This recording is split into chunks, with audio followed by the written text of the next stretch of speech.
నేను వరంగల్లో ఉన్నా. బాబాయ్కి ఒకప్పుడు పెరాలసిస్ వచ్చినుండే. నేను evening time night time Suresh sir వాళ్ళ నాన్నగారు నిజంగా సార్ రాలేదు చెప్పినప్పుడు నమ్మక. సార్ హైదరాబాద్లోనే ఉండు, కానీ నేను హేమలత మేడం ఇద్దరం కలిసి వచ్చి ఇచ్చినాము. నడవలేని పరిస్థితి, మంచం మీదనే ఉంటుండే. సార్ ఇప్పుడు వచ్చేసరికి అసలు ఏం లేకుండానే నడుస్తున్నాడు. మన వెస్టీజ్ సప్లిమెంట్స్ దమ్మున్న ప్రోడక్ట్స్ అని చెప్పొచ్చు. సార్కి వచ్చేసి పెరాలసిస్ సప్లిమెంట్స్ ఇచ్చాను. క్రిల్లాయిల్, గ్యానోడెర్మా, టాక్స్క్లీన్ అండ్ ఆలోవెరా, నూనె, ఈ సప్లిమెంట్ ఎలర్జీ ఇవి ఇవ్వడం ద్వారా తీసుకున్నాడు, మంచిగా యాక్టివ్ అయిండు. ఇప్పుడు తన మాటల్లోనే విందాం.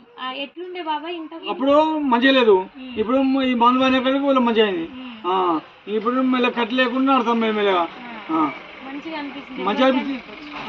ఎవరికైనా చెప్పొచ్చు, ఎవరికైనా చెప్తాను ఇక్కడ అన్ని కూడా తీసుకోలేదు కానీ